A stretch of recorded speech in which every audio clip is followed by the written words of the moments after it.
थाना परिसर में एक अधिवक्ता के साथ पुलिस कर्मियों द्वारा मारपीट एवं अभद्र व्यवहार का गंभीर मामला सामने आया है। घटना को लेकर अधिवक्ता ए संघ मंडीदीप ने पुलिस अधीक्षक रायसेन को ज्ञापन सौंपते हुए दोषी पुलिस कर्मियों के विरुद्ध तत्काल एफआईआर दर्ज कर कठोर कार्यवाही की मांग की है। ज्ञापन में बताया गया है कि दिनांक 30 जनवरी 2026 को थाना परिसर गोहेरगंज में अधिवक्ता राजदीप कमल के साथ पुलिस आरक्षक सुमित शर्मा द्वारा गाली गलौज करते हुए मारपीट की गई। इस घटना से अधिवक्ताओं में भारी आक्रोश व्याप्त है।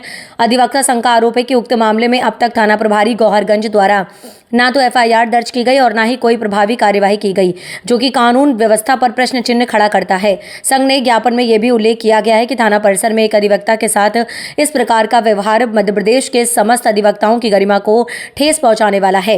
यदि अधिवक्ता ही सुरक्षित नहीं है तो आम नागरिक की सुरक्षा की कल्पना करना भी कठिन है। आज हमने हमारे साथी अधिवक्ता के साथ गोहरगंज थाने में जो मारपीट की गई है उसके संबंध में हम लोगों ने ज्ञापन दिया है और संबंधित जो अधिकारी है, जो पुलिस वाले हैं, उन्हें गाली गलौज की है। हम चाह रहे हैं कि उसके खिलाफ एफआईआर हो और हमारे वकील साथी को न्याय मिले। अगर एफआईआर नहीं होती है तो वकील संघ क्या करेगा आगे?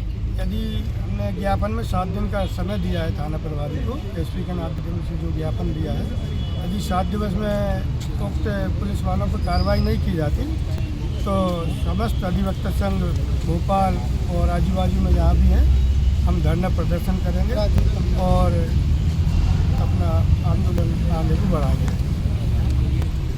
किस प्रकार का ज्ञापन सौंपा गया है आज थाना मंडीदीप में? आज हम एक जन समूह में एकत्रित होकर सभी अधिवक्ता आज एकत्रित हुए हैं। ये हमारा ये निवेदन था पुलिस अधीक्षक महोदय से कि भाई हमारे जो अधिवक्ता साथी है राजदीप कामले, जो कि गोहरगंज में प्रैक्टिस कर रहे हैं, कल उनका कुछ मैटर हुआ था थाने में, तो वो थाने में पहुँचे तो उनके साथ एएसआई जो हैं सोमजी भास्कर और सुमित शर्मा जी, उनने अभद्र व्यवहार किया और उनके साथ गाली गलौज की और चूँकि उनसे ये जानते हुए कि वो एक अधिवक्ता है, उनके साथ मारपीट भी की। आते ही उनसे बिना कुछ बातचीत किए उनको थप्पड़ा मार दिया गया, जो कि एक निंदनीय कार्य है। हम तो यही चाहते हैं कि उनके ऊपर पुलिस प्रशासन जो है कि प्रथम दृष्टा मामला एफआईआर करें और पंजीबद्ध करके हमारा वो इतना सा निवेदन है। के साथ एकत्रित होकर ज्ञापन देने आए हैं।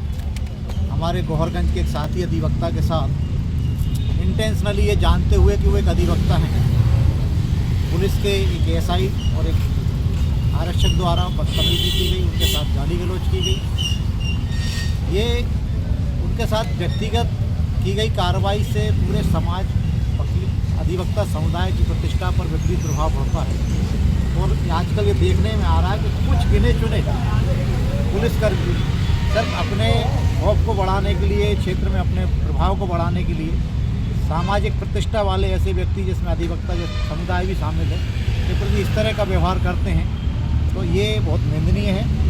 और मैं राज्य अधिवक्ता परिषद के उस अभियान में सब जगह जा रहा हूँ तो ये देखने कई जगह आ रहा है कि अधिवक्ताओं के साथ इस तरह की घटनाएं निरंतर हो रही हैं।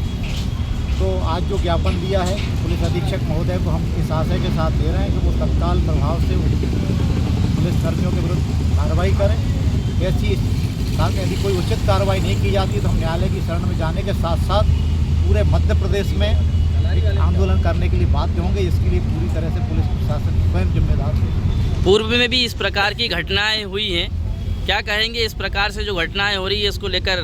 इस तरह की जो घटनाएं हो रही हैं उसमें कहीं ना कहीं प्रशासनिक अधिकारियों का थोड़ा सा उचित कार्रवाई न करने का कारण रहा है कि वो अपने अधीनस्थों को, कर्मचारियों को, बहुत पुलिसकर्मियों को बहुत बढ़ावा देते हैं, हर तरह से भ्रष्टाचार में लिप्त हैं और वरिष्ठ अधिकारी सिर्फ इसलिए काम नहीं करते हैं, उनके विरुद्ध कोई कार्रवाई नहीं करते हैं क्योंकि निरंतर उन्हीं के माध्यम से उनकी वसूली का भी अभियान चलता है। तो भ्रष्टाचार इसका एक प्रमुख कारण है और कहीं ना कहीं अधिवक्ता इस भ्रष्टाचार में उनके बीच में आते हैं, आड़े आते हैं, जिससे कि वो इस तरह के भ्रष्टाचार नहीं कर पाते। इसलिए वकील समुदाय से अधिवक्ता समुदाय सुनने के द्वेष भावना उनके अंदर पैदा हो गई है और यही एक मुख्य कारण मैं समझता हूँ कि वो जानबूझकर अधिवक्ताओं को निशाने पर लेते। क्या मानते हैं जब एक वकील साहब के साथ इस प्रकार की घटना होती है तो एक आम व्यक्ति के साथ क्या होता होगा?